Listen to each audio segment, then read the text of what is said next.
Hello everyone. Hello my dear students. Good evening to all of you. Once again welcome back to our YouTube channel Brilliant English Classes. आप सभी को एक बार पुनः मेरा नमस्कार, नमस्ते, प्रणाम। और आप लोगों का मुझे सपोर्ट भी मिल रहा है। Just you are subscribing my YouTube channel. For that all of you lot of thanks and please keep on watching my YouTube channel. So guys, you are under banner of Brilliant English Classes. Here you would learn how to read, write and speak English. So guys, before starting our class, here is written the date of today and the day of today. As you all know very well, in my previous class, मैंने पिछले class में आप लोगों को पढ़ाया था कि हम लोग अंग्रेजी में जो है डेट और डे कैसे लिखेंगे और कैसे बोलेंगे। मैंने पिछली क्लास में आपको पढ़ाया था कि ये जितने भी सारे सेंटेंस है ये हमारे वर्ब टू बी यानी इज एमआर यानी प्रेजेंट फॉर्म से है। जैसे हम कहते हैं आज सोमवार है, आज सोमवार है, तो it is Monday today, it is Monday today या टुडे इज मंडे, इस तरह से हम कहते हैं। तो आप सबसे पहले देखेंगे यहाँ डेट आज का क्या है, 14 दिसंबर। तो इसको हम लोग कैसे बोलेंगे, it is 14th, it is हम इस तरह से बोलेंगे। देखिए जो नए हैं वो देखिए, it is 14th of December 2022। Next है हमारा डे को कैसे हम इंग्लिश में बोलेंगे, इंग्लिश में लिखेंगे। How to tell the day in English. आज बुधवार है तो इसको हम लोग बोलेंगे, फर्स्ट तो हमारा ट्रेडिशनल वे है, टुडे इज क्या बोलेंगे बताइए, टुडे इज, इसको हम लोग बोलते हैं वेडनेसडे। कभी भी वेडनेसडे नहीं बोलेंगे, that is incorrect, that is incorrect pronunciation of Wednesday, it is Wednesday. तो हम लोग क्या बोलेंगे ट्रेडिशनल वे में, टुडे इज वेडनेसडे, आज बुधवार है, टुडे इज वेडनेसडे। लेकिन अगर हम थोड़ा मॉडर्न में जाएंगे तो क्या बोलेंगे, it is Wednesday, it is Wednesday today. इस तरह से आप लोग भी प्रैक्टिस करेंगे। जैसे कहते हैं कि यह 2023 है, इट इज 2023, इट इज 2023। जैसे कहते हैं कि कल रविवार था तो इट वाज, यहां पे तब क्या आ जाएगा, इट वाज संडे। और कल की बात हो रही है यानी बीते हुए कल की बात हो रही है तो इट वाज, जैसे कल मंगलवार था यहां आप मंगलवार लिख दीजिए, it was Tuesday, yesterday, Tuesday yesterday. यानी कल क्या था, कल क्या था, मंगलवार था। इसको हम लोग इस तरह से बोल सकते हैं, yesterday was Tuesday, yesterday was Tuesday.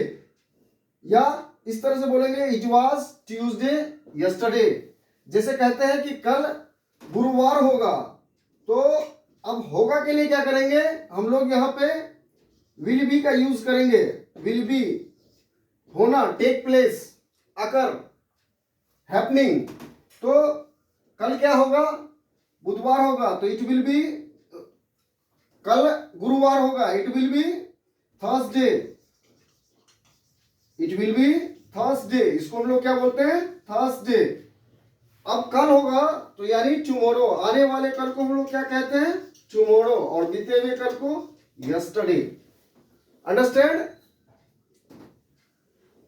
तो इस तरह से हम लोग जो है अंग्रेजी में डे और डेट को जो है इंडिकेट करते हैं, बतलाते हैं। ये आपको जो है जरूर जो है माइंड में रखना है और इस तरह से यूज करना है। आप लोगों को पिछले क्लास में हम पढ़ाए थे कि use of verb to be is am are, is am are का हम लोग कैसे यूज करते हैं। तो उसमें बहुत सारे सेंटेंस पढ़े थे आप। एक सेंटेंस ये भी पढ़े थे कि आपको पीटा जाता है, आपको पीटा जाता है, हम लोगों को पढ़ाया जाता है। यानी कोई काम खुद से नहीं करके दूसरे से, अगर हम लोग जो है दूसरे के थ्रू हो रहा है, यानी एक्टिव खुद से नहीं होकर के पैसिव के थ्रू हो रहा है, अदर पर्सन के थ्रू हो रहा है, आपको पीटा जाता है, तो पीटने वाला तो कोई और होगा, आपको जो है पीटने वाला कोई और होगा। हम लोगों को पढ़ाया जाता है तो हम लोगों को तो पढ़ाने वाला कोई और होगा। तो इस तरह के जो सेंटेंस होते हैं उसकी जो बनावट हम लोग बताए थे आपको। सब्जेक्ट प्लस हम क्या यूज करते हैं, verb to be. Verb to be यानी प्रेजेंट फॉर्म में है, पीटा जाता है, verb to be. Verb to be का मतलब यहाँ पे प्रेजेंट फॉर्म में is, am, are according to subject. तो इज, एम, आर देंगे, वर्ब टू बी देंगे, और हम लोग क्या देंगे, V3 देंगे, यानी third form of verb, third form of verb. तो देखिए आपको पीटा जाता है, सब्जेक्ट हमारा क्या हो गया, आपको, यू। अब यू के साथ हम लोग क्या देंगे, इज, एम, आर में से क्या देंगे, आर, यू आर। अब देखिए पीटना यानी बीट से होता है, बीट मीन्स पीटना, इसको हम लोग V3 करेंगे तो बीटन, यू आर बीटन, आपको पीटा जाता है, हम लोगों को पढ़ाया जाता है, वी आर टाउट, हम लोगों को अंग्रेजी पढ़ाया जाता है, वी आर टाउट इंग्लिश। आपको जो है सुलाया जाता है, you are slept, you are slept, यानी third form of verb use करेंगे। तो ये जो है आपको subject plus verb to be plus V3, ये जो स्ट्रक्चर है सिर्फ हम लोग यहाँ यूज नहीं करेंगे। जिस सेंटेंस में ता है, ती है, यानी आपको पीटा जाता है, उसे बुलाया जाता है, मुझे कहा जाता है, आपको सुलाया जाता है, तो सिर्फ यहाँ यूज नहीं करेंगे, यहाँ भी हमको सेम सेंटेंस यूज करना है। यानी ये जितने सारे सेंटेंस है अभी हम आपको आगे बता रहे हैं, सब्जेक्ट प्लस यहाँ भी हम लोग इज, एम, आर और प्लस क्या यूज करेंगे, V3 फॉर्म यूज करेंगे। देखिए यानी एडी फॉर्म यूज करेंगे।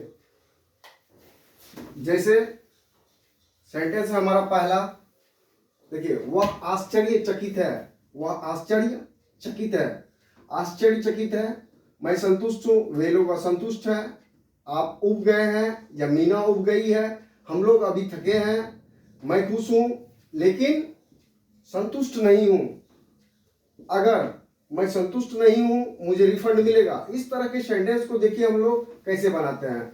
सब्जेक्ट देंगे सबसे पहले, हमारा फर्स्ट सेंटेंस में सब्जेक्ट क्या है, ही है, ही के साथ किसका यूज करेंगे, ही के साथ। एक बार फिर से देख लीजिए आप कि अगर सब्जेक्ट हमारा आई रहता है यानी फर्स्ट पर्सन सिंगुलर नंबर रहता है, तो उसके साथ हम हेल्पिंग वर्ब किसका यूज करते हैं, एम का। एक्सप्लोरी वर्ब किसका यूज करते हैं, एम का।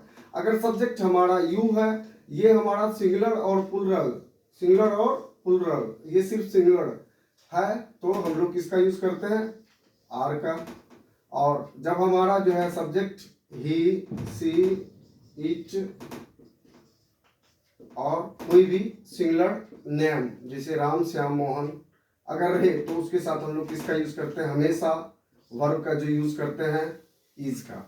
कोई भी सेंटेंस को फॉर्मेशन करने के लिए इंग्लिश में जो है सब्जेक्ट चाहिए, वर्ब चाहिए और क्या चाहिए, ऑब्जेक्ट चाहिए। ये तीनों के बिना जो है सेंटेंस का जो है फॉर्मेशन नहीं हो सकता है, नहीं बन सकता है। तो देखिए यहाँ सेंटेंस है हमारा, वो जो है वह आश्चर्यचकित है, तो सब्जेक्ट हमारा ही हो गया, ही के साथ किसका यूज करेंगे, इज का, ही के साथ इज, ही इज। आश्चर्यचकित के लिए हम लोग किसका यूज करते हैं, तो आश्चर्यचकित के लिए हम लोग यूज करते हैं सरप्राइज्ड। सरप्राइज्ड का मतलब क्या होता है, आश्चर्यचकित। या हम लोग अदर वर्ड जो यूज करेंगे वो यूज करेंगे एस्टोनिश। एस्टोनिश का मतलब भी होता है आश्चर्यचकित, आश्चर्यचकित होना, आश्चर्यचकित होना। इसमें हम लोग थर्ड फॉर्म ऑफ यूज करेंगे, ईडी फॉर्म यूज करेंगे। देखिए तो वह आश्चर्यचकित है तो क्या हो जाएगा, he is astonished, he is astonished, NISHED, astonished.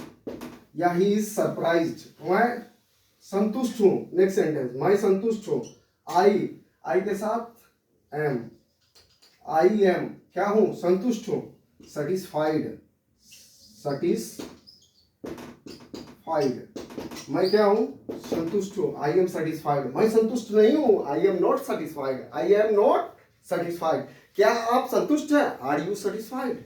आप कैसे संतुष्ट हैं? ये हम क्वेश्चन वर्ड यानी WH वर्ड जो हम लोग पढ़ाए थे पिछले क्लास में, मैंने आपको पढ़ाया था, तो उसका यूज करते हैं। जैसे आप कैसे संतुष्ट हैं? How are you satisfied, how are you satisfied. वह कैसे जो है असंतुष्ट है?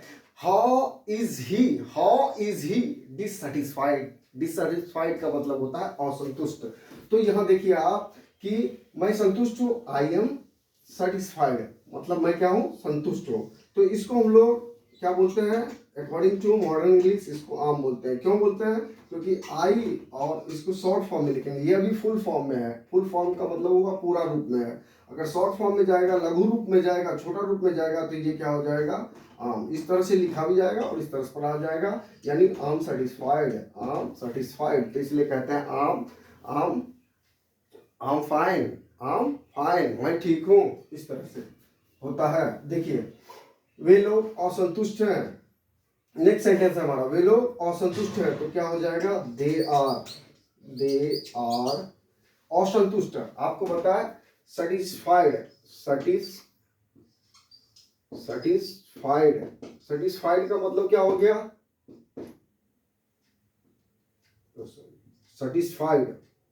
सेटिस्फाइड का मतलब क्या हो गया?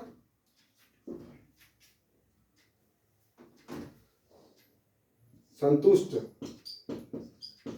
और इसी को हम लोग अपोजिट करेंगे, यानी इसका क्या करेंगे? एंटोनिम्स करेंगे। अपोजिट वर्ड करेंगे तो क्या हो जाएगा? यहाँ डिस लगा देंगे, यानी प्रीफिक्स में डिस लगेगा तो डिससेटिस्फाइड। मतलब क्या है कि वे लोग असंतुष्ट हैं। They are dissatisfied. नेक्स्ट, आप उब गए हैं। उबना के लिए हम लोग किसका यूज करते हैं? Fed up. क्या यूज करते हैं? Fed up. Fed up means क्या होता है? उबना। मैं उब गया हूं, आई एम फेड अप। मैं आपसे उब गया हूं, I am fed up with you. वह अपने पिताजी से उब गया है, he is fed up with his father. He's होगा, और अगर सी रहे तो हर होगा। वह अपने मम्मी से उब गई है, she is fed up with her mother. तो इस तरह से हम लोग बनाते हैं। हमारा क्या सेंटेंस था कि आप उब गए हैं, तो क्या हो जाएगा? यू आर फेड अप, आप उब गए हैं। नेक्स्ट है, हम लोग अभी थके हैं। यहां देखिए, अभी हम लोग सिर्फ थके हैं, ये बनाइए। तो हम लोग थके हैं, क्या हो जाएगा? We are tired. अब देखिए, अभी के लिए हम लोग यूज करते हैं या तो नाउ का NOW, नाउ मीन्स अब या अभी। नहीं, अगर हम लोगों को यूज करना है तो हम लोग क्या यूज करेंगे? Right now. राइट नाउ का मतलब हो गया अभी, बोलने के समय, अब या अभी। तो क्या हो गया कि हम लोग अभी थके हैं, वी आर टायर्ड नाउ। क्या हो जाएगा? वी आर टायर्ड नाउ या we are tired right now. हम लोग अभी थके नहीं हैं, तो हम लोग क्या करेंगे? सिर्फ जो है नॉट का यूज करेंगे। कहां करेंगे? आफ्टर एक्सोलरी वर्ब, यानी एक्सोलरी वर्ब के बाद नॉट का यूज करेंगे। नेगेटिव में जाते हैं सेंटेंस में। अभी पूरा कंप्लीट कर लीजिए। हम लोग अभी थके हैं, we are tired now. Next है, मैं खुश हूं, आई एम हैप्पी, मैं खुश हूं। लेकिन बट संतुष्ट नहीं हूं, I am happy but not satisfied.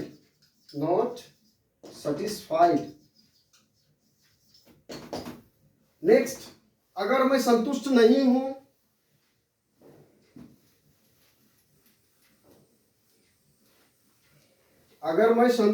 हूं, मुझे रिफंड मिलेगा।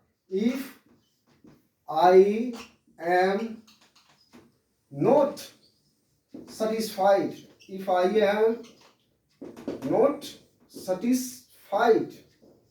कैन आई गेट, रिफंड मिलेगा, यानी क्या मुझे रिफंड मिल सकता है? Can I gate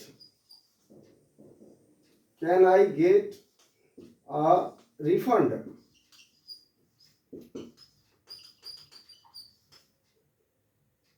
refund, refund का मतलब हो गया धन वापस मिलेगा क्या मुझे? अगर मैं संतुष्ट नहीं हूं तो क्या मुझे धन वापस मिलेगा? If I am not satisfied can I get a refund? Can I get a refund? तो ये था आपका सेंटेंस जो है related to exclusive verbs is am are, is am are से रिलेटेड था। देखिए अब जो है हम शुरुआत करने के लिए जा रहे हैं। Now I am going to start.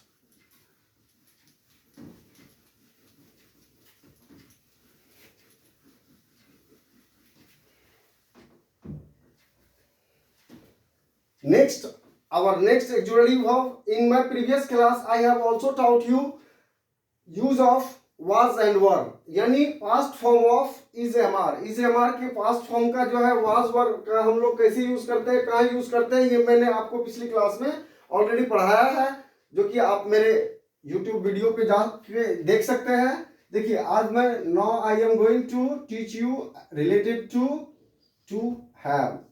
To have का मतलब होता है होना, या पास में होना, या पास में रखना। अब देखिए ये जो है टू हैव का जो है एक्सपेंडेड फॉर्म हो जाता है, विस्तारित रूप में हमारा हैज, हैव और हैड। हम आपको तीनों का यूज बारी बारी से पढ़ाएंगे। जैसे कहते हैं फर्स्ट सेंटेंस, मुझे एक किताब है।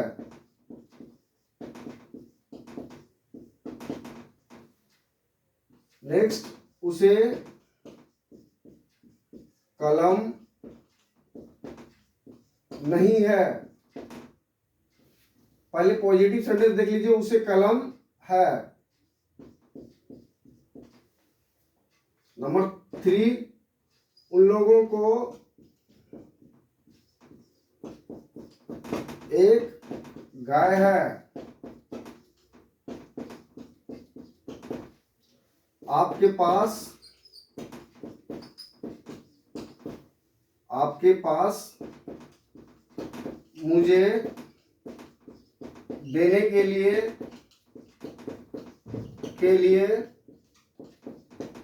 पैसे हैं। देखिए इस तरह का जो सेंटेंस है उसकी जो बनावट होती है हम लोग कैसे करते हैं। इसका सबसे पहला स्ट्रक्चर होता है सब्जेक्ट प्लस हैज और हैव। हैड का यूज आपको जो है बाद में पढ़ाएंगे। ये पास्ट फॉर्म हो गया कि मुझे था, मुझे एक किताब था, मुझे गाय थी, उसे जो है समय था। तो उस तरह था थी के सेंस में हम लोग हैड का यूज करेंगे। लेकिन अगर जो है हूं, है, हो या है रहे, तब जो हम लोग अभी किसका यूज करेंगे, हैज और हैव का। हैज और हैव का अकॉर्डिंग टू सब्जेक्ट के अनुसार। उसके बाद हम लोग किसका यूज करेंगे, आर्टिकल का, ए और एन का, प्लस किसका यूज करेंगे, ऑब्जेक्ट या नाउन का यूज करेंगे। देखिए मुझे एक किताब है। सबसे पहले आप ये जान लीजिए कि जिस तरह से हम लोग जो है इस एमआर में आई के साथ एम का यूज कर रहे थे, यू के साथ आर का यूज कर रहे थे, और ही सी इट और कोई भी नाम हमारा रहे सिंगुलर नाउन, तो उसके लिए हम किसका यूज कर रहे थे, इसका। उसी तरह यहाँ जो है आई के साथ जो है हैज और हैव में हमेशा यूज होगा आई के साथ हैव का। यू भी है तो यू के साथ भी हैव का। यू इसमें सिंगुलर रहे या प्लूरल, यानी आप रहे या आप लोग रहे, तुम रहे या तुम लोग रहे, सारा मीनिंग इसी का हो गया यू का ही। तब भी हम किसका यूज करेंगे, हैव का। अगर हमारा सब्जेक्ट जो है ही, सी, इट और कोई भी सिंगुलर नेम रहे, तो हम लोग किसका यूज करेंगे, हैज का। और हैव और हैज का मतलब होता है रखता है या पास में होना, पास में है। देखिए मुझे एक किताब है, यहाँ एक लिखा हुआ है यानी आर्टिकल लिखा हुआ है, एक के बारे में बात हो रही है तो हम समझ जाएंगे। लेकिन इस सेंटेंस में नहीं लिखा हुआ है, उसे कलम है। लेकिन उसे अगर कहते हैं तो ये हमारा सिंगुलर सब्जेक्ट है ही, उसे कलम है तो उसे कितनी कलम होगी, जब हमारा सब्जेक्ट सिंगुलर होगा तो हमारा टोटल चीज जो है वो क्या होगा, सिंगुलर होगा, यानी सिंगुलर सब्जेक्ट, सिंगुलर वर्ब और सब कुछ हमारा सिंगुलर होगा। तो यहाँ देखिए, मुझे किताब है, ये फर्स्ट यूज है हैज और हैव का। आई के साथ किसका यूज करेंगे, हैव का। अब देखिए, किताब है a book, I have a book. उसे कलम है, ही हैज, ये हमारा सिंगुलर हो गया, तो हमारा सब्जेक्ट सिंगुलर हुआ, वर्ब सिंगुलर हुआ, यानी एक्सक्लूसिव हुआ, तो हमारा ऑब्जेक्ट या नाउन भी क्या होगा, सिंगुलर होगा। तो क्या हो जाएगा, he has a pen, he has a pen. एक चीज आपको ये चीज हमेशा सोच के चलना है कि जब ए का जो है यूज सेंटेंस के बीच में हो, सेंटेंस के बीच में हो, तो हम लोग उसे अ पढ़ते हैं, ना कि ए पढ़ते हैं। ए शुरू में पढ़ा जाता है। तो क्या हो जाएगा, I have a book, he has a pen. उन लोगों को एक गाय है, तो उन लोगों के लिए किसका यूज करेंगे, दे का। और दे के लिए भी हम लोग किसका यूज करेंगे, हैव का। तो क्या हो जाएगा, यू वी भी है इसमें, दे वी यू सारे के साथ हम लोग किसका यूज करेंगे, हैव का।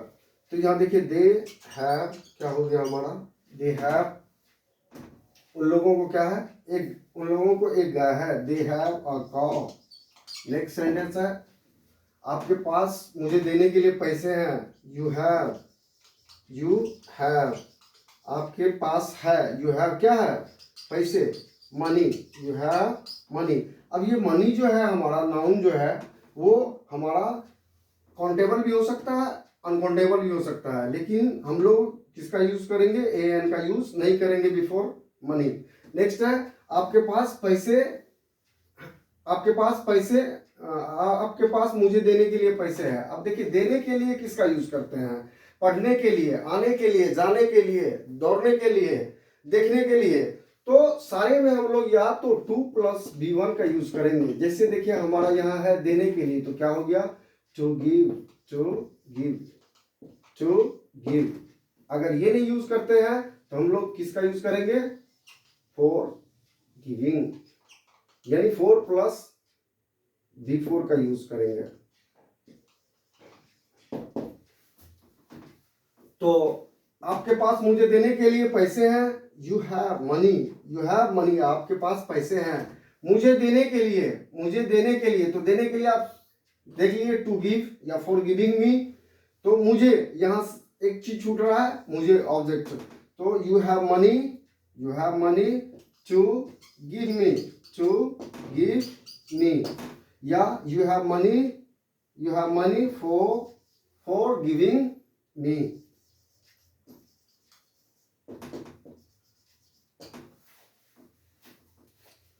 तो ये था आपका जो है use of has and have. ये आपको अभी जस्ट ब्रीफली, जस्ट शॉर्ट में बताया है। इसको हम डिटेल में आपको नेक्स्ट क्लास में पूरा हैज, हैव, हैड का यूज जो है कि कैसे होता है, और एक और होता है हैज हैड का यूज, जो कि मैंने आपको एक क्लास में पढ़ाया था कि जैसे मुझे जाना है तो आई हैव टू गो, इसके लिए हम किसका यूज करते हैं, subject plus has have plus to plus be one का यूज करते हैं, प्लस अदर वर्ड्स का यूज करते हैं। मुझे घर जाना है, I have to go home, उसे यहाँ आना है, he has to come here. आपको अंग्रेजी बोलना है, you have to speak English. आपको अंग्रेजी बोलने के लिए सीखना है, यू हैव टू लर्न, सीखना है, you have to learn how to speak English, या टू स्पीक इंग्लिश, या फॉर स्पीकिंग इंग्लिश।